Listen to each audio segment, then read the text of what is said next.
जैसे कि दोस्तों आपको पता होगा, हम संविधान पढ़ रहे थे और संविधान में हमने संविधान संशोधन और अनुसूचियां और अनुच्छेद 1 से 35 तक पढ़ लिया है और इसमें मौलिक अधिकार भी हमने ट्रिक से पढ़े हैं। और आज हम राज्य के नीति निर्देशक तत्व पढ़ेंगे और इन पर बात करेंगे कि राज्य सरकार इन्हें कैसे लागू करती है और कैसे ये हमें दिलाती है। तो चलते हैं यहाँ पर। और अगर दोस्तों आपने अगर वो वीडियो नहीं देखी है तो पहले वो वीडियो देख लें जाकर। तो चलते हैं। ये सरकार के दायित्व को दर्शाते हैं, जो हमारे मौलिक अधिकार हैं दोस्तों, ये सरकार के दायित्व को दर्शाते हैं। ये न्यायालय में चुनौती नहीं दे सकते। यह सरकार पर निर्भर करता है कि सरकार कितनी सक्षम है। दोस्तों ये सरकार पर निर्भर है कि आपकी सरकार कितनी सक्षम है। सक्षम का दोस्तों ऐसे जैसे का मानो मध्य प्रदेश सरकार या यूपी सरकार ने इंटर तक के बच्चों को लैपटॉप बांटे थे, जैसे का जिसकी 80% है उसे लैपटॉप वितरण करा था। माना क्या 1 साल 2 साल लगातार बांटे थे, तीसरी साल उन्होंने नहीं बांटे ये लैपटॉप और फिर चौथी बार बांटे। तो हमारा ये दायित्व है कि हम न्यायालय में इन्हें चुनौती नहीं दे सकते, हम इन पर क्या है केस नहीं कर सकते। क्या सरकार ने हमें क्यों नहीं दिए? क्योंकि तीसरी साल में जो सरकार थी उसमें भी तो उनके बच्चे पास हुए होंगे, तो ऐसे इसलिए उन्होंने जो है नहीं बांटे। हम इन्हें न्यायालय में चुनौती नहीं दे सकते, ये सरकार के ऊपर है। ये हमें दे भी सकते हैं नहीं भी दे सकते हैं, क्योंकि सरकार स्वतंत्र है। राज्य सरकार जो है वो है स्वतंत्र है, वह योजनाएं बना भी सकती है और वह उन्हें हटा भी सकती है, ये इसमें ये कहा गया। तो दोस्त राज्य के नीति निर्देशक तत्व ये अनुच्छेद 3 प्रकार की विचारधारा पर रखे गए हैं। जो राज्य के नीति निर्देशक तत्व हैं वो 3 ऐसी विचारधाराएं थी, जैसे कि आपकी ये थी गांधीवादी, उदारवादी और समाजवादी। वादी का मतलब है विचार करना, वादी का मतलब विचार करना। क्या इन विचारधाराओं पर बने थे ये आपके नीति निर्देशक तत्व। इसकी सबसे बड़ी विशेषता यह है कि न्यायालय में चुनौती नहीं दे सकते। अगर न्यायालय में चुनौती दी जाए तो जनता इसका विरोध करेगी और सरकार के कार्यों का जवाब वह अपने वोट द्वारा देगी, क्योंकि इसे हम न्यायालय में क्या चुनौती नहीं दे सकते। और अगर दे जाए सरकार आपको, जैसे कि हमने बताया था अभी कि आपको लैपटॉप नहीं दिया था, तो आप न्यायालय में चुनौती नहीं दे सकते। आप उसका विरोध या तो वोट द्वारा कर सकते हैं, आप उस सरकार को वोट दे सकते हैं या नहीं भी दे सकते, ये आपका दायित्व है। और दोस्तों इसके लिए ये प्रावधान जनता को सौंप दिया गया कि आपकी सरकार किस तरह का काम कर रही है। ये हैं दोस्तों। अब हम पढ़ते हैं राज्य के नीति निर्देशक तत्व, जो भाग 4 में है और अनुच्छेद 36 से 51 तक है। अब दोस्तों भाग याद करने की ट्रिक हम आपको बताते हैं। 1 2 3 4, तो क्या है 1 2 3 4, तो ये क्या हो गया, राज्य के नीति निर्देशक तत्व भाग 4 में आते हैं। ये इसकी ट्रिक है दोस्तों, आप इसे ऐसे याद करें। चलते हैं नेक्स्ट है यहाँ पर आपका अनुच्छेद 36। ये क्या कहता है दोस्तों, अनुच्छेद 36 में है राज्य की परिभाषा। क्या है, राज्य की परिभाषा है दोस्तों यहाँ पर कि नीति निर्देशक तत्व क्या हैं और इसमें क्या बताया गया है।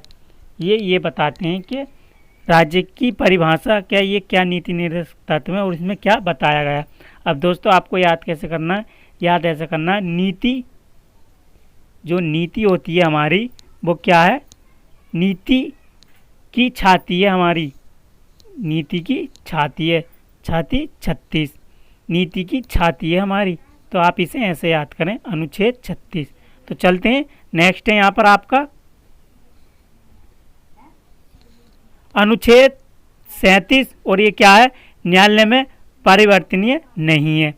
दोस्तों इसमें ये बताया गया है कि हम न्यायालय में चुनौती नहीं दे सकते।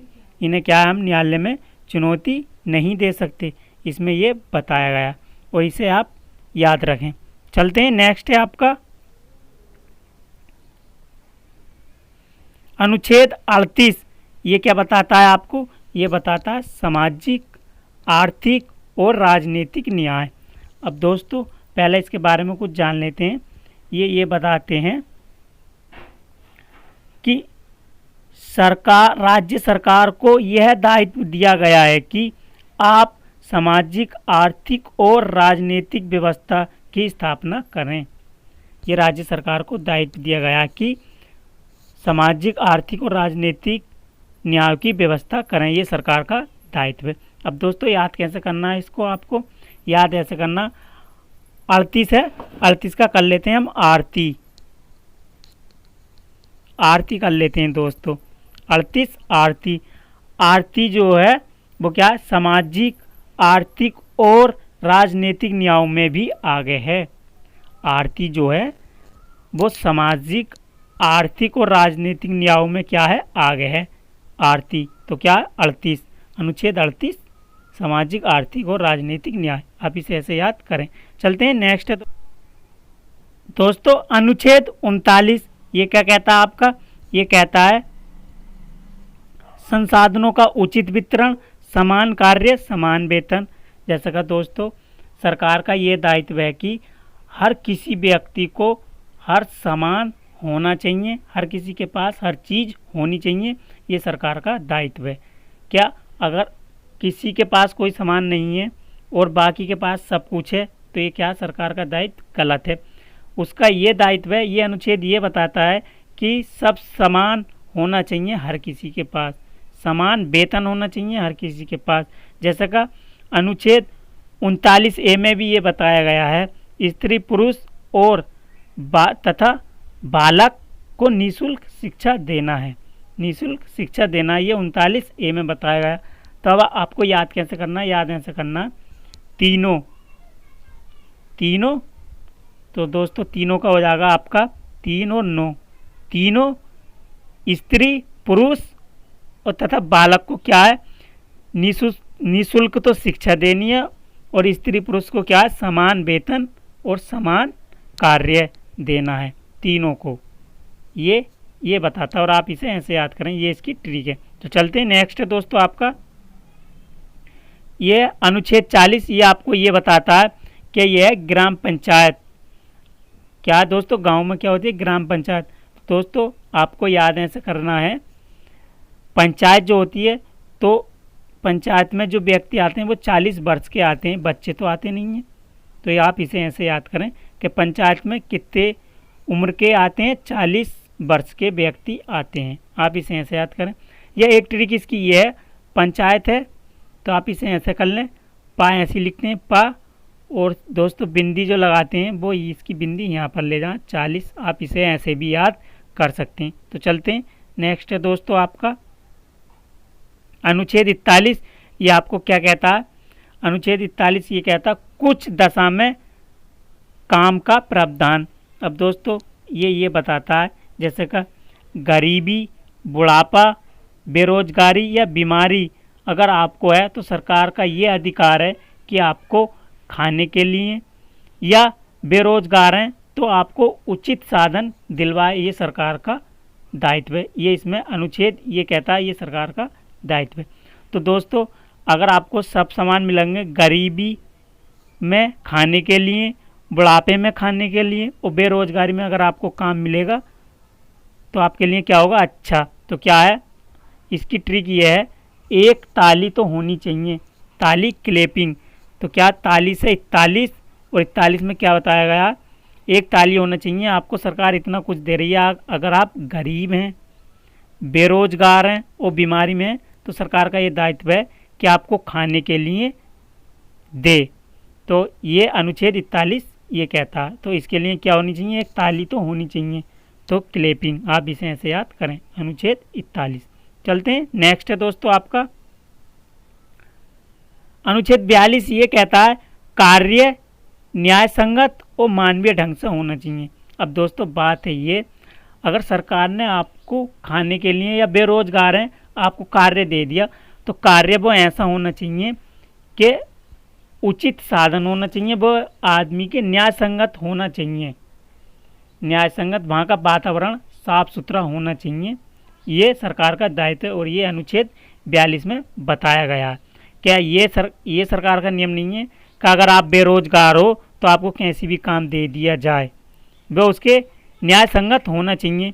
जैसे कि कोई पीएचडी करा हुआ है तो वो कोई राज मजदूरी तो कर नहीं सकता दोस्तों, तो उसके न्याय संगत काम होना चाहिए। ये राज्य सरकार का दायित्व है और ये बताता अनुच्छेद 42। तो चलते हैं नेक्स्ट है दोस्तों आपका अनुच्छेद 43 और ये आपको बताता है निर्भय मजदूरी या कुटीर उद्योग। ये दोस्तों ये बताता है आपको अगर सरकार ऐसा काम भी नहीं दे पा रही है, अगर आपको कोई ऐसा काम भी नहीं दे पा रही है तो वह कुटीर उद्योगों जैसे का चटाई बुनना, दरी बुनना आदि कार्य को बढ़ावा दे।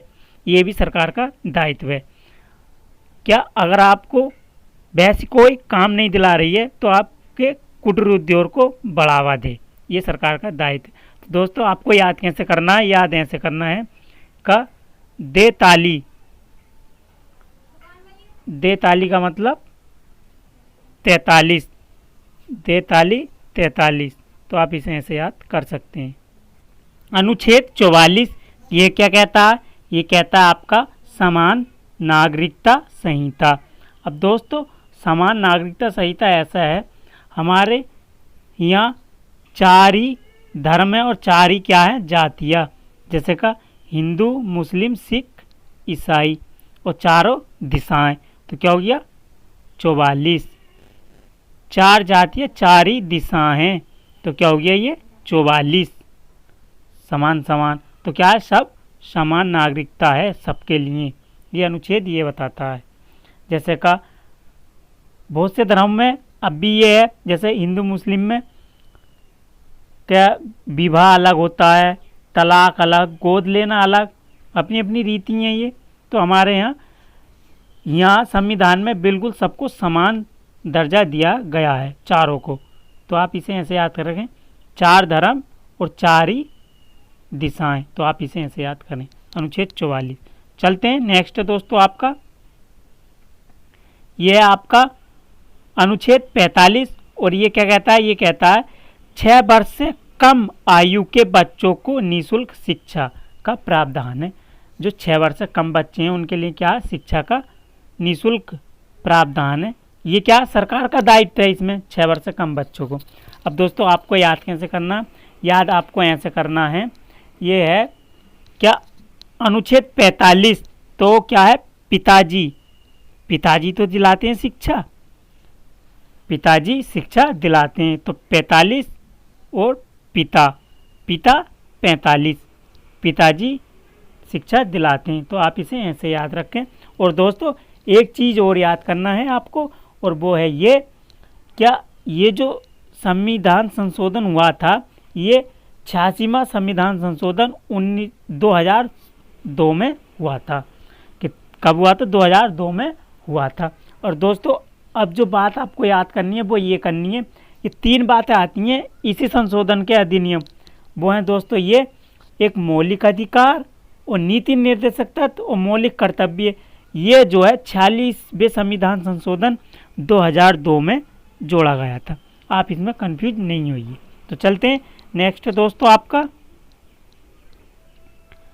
नेक्स्ट है आपका अनुच्छेद 46 और ये क्या कहता है आपका अनुसूचित जाति और अनुसूचित जनजाति, ये दोनों जनजाति हैं। अब इनके लिए जो है अनुच्छेद 46 में ये प्रावधान किया गया क्या इन्हें शिक्षा, आर्थिक और सामाजिक न्याय मिलना चाहिए, क्योंकि ये पिछड़े वर्ग में आते हैं, तो इन्हें क्या मिलना चाहिए, इन्हें आर्थिक और क्या सामाजिक न्याय मिलना चाहिए।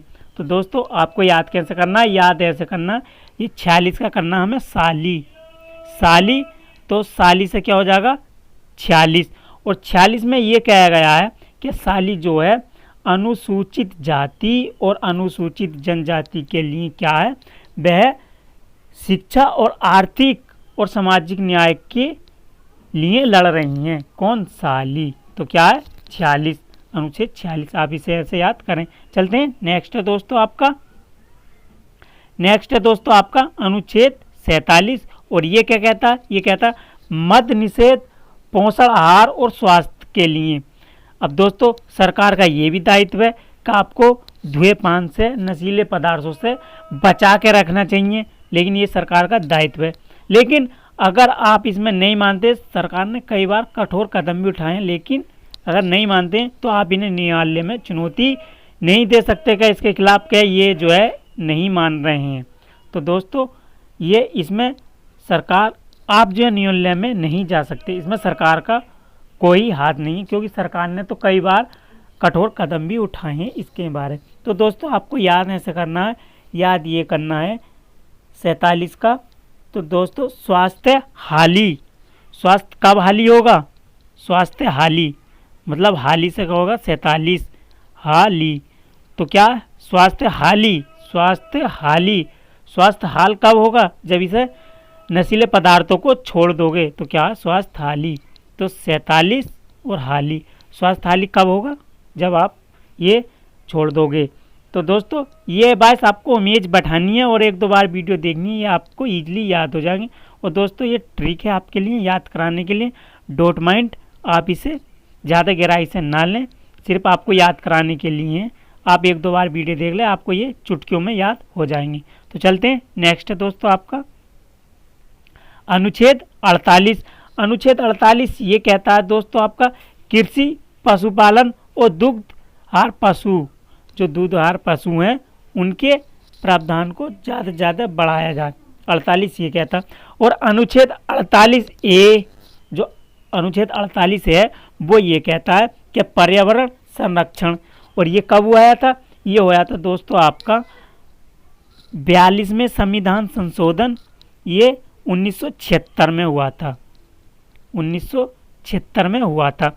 वो दोस्तों 48A है, जो हमारा है वो 48A है, उसमें ये कहा गया पर्यावरण संरक्षण के लिए है। अब दोस्तों आपको याद कैसे करना है? याद आपको ऐसे करना है, 48 का करना हटाली। हटाली क्या? हटाली शहर से कृषि और पशुपालन क्या है? हटाली। हटाली, हटाली का हो जाएगा आपको 48। क्या? कृषि और पशुपालन क्या है?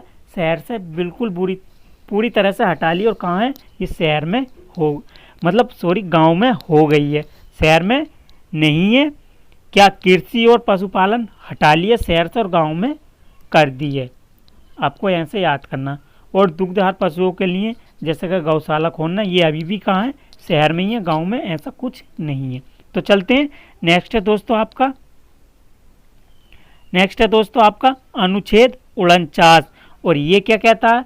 अनुच्छेद 49 कहता है आपका राष्ट्रीय स्मारक स्थान का संरक्षण करना। अब जैसे दोस्तों राष्ट्रीय स्मारक वो होते हैं जैसे का लाल किला, ताजमहल, इनका क्या है?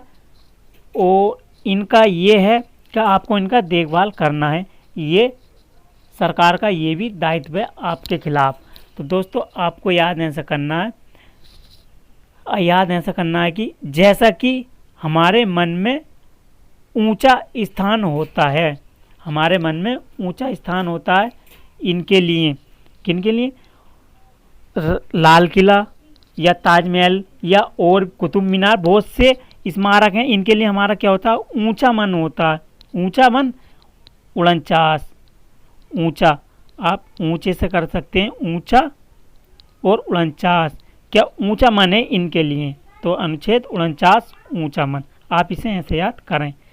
तो चलते हैं नेक्स्ट है दोस्तों आपका, वेरी इंपॉर्टेंट है, ये एग्जाम में पूछा भी गया आपका, अनुच्छेद 50। ये क्या कहता है? अनुच्छेद 50, अनुच्छेद 50 ये कहता कार्यपालिका और न्यायपालिका का पृथक्करण, यानी कि अनुच्छेद 50 ये बताता है कि कार्यपालिका और न्यायपालिका अलग अलग हैं, इन्हें अलग ही अलग रखा जाता है। अगर ये एक जगह रख दिया जाए तो क्या है? ये जो है लोकतंत्र के लिए घातक सिद्ध हो सकता है। जैसे कार्यपालिका में हमारे कौन आता है? प्रधानमंत्री, राष्ट्रपति, और न्यायपालिका में जज वगैरह होते हैं। तो इसलिए इन्हें क्या है? अलग अलग रखा गया। अब आपको याद क्या करना है, याद ऐसे करना 50-50, कार्यपालिका 50% और न्यायपालिका का पक्ष 50%। तो क्या हो गया, 50-50 है इनके लिए। तो आप इसे ऐसे याद कर सकते हैं, अनुच्छेद 50। चलते हैं नेक्स्ट है दोस्तों आपका, और ये आपका अनुच्छेद 51। ये क्या कहता है आपका, ये कहता है अंतर्राष्ट्रीय शांति सुरक्षा की अभिवृद्धि। अब दोस्तों हम अनुच्छेद 1 से 51 तक ये पढ़ते आए अपने खिलाफ, सरकार के खिलाफ। तो अब हमें क्या चाहिए, शांति। ये दोस्तों आपको याद कराने के लिए हैं, डोंट माइंड, सिर्फ आपको याद कराने के लिए।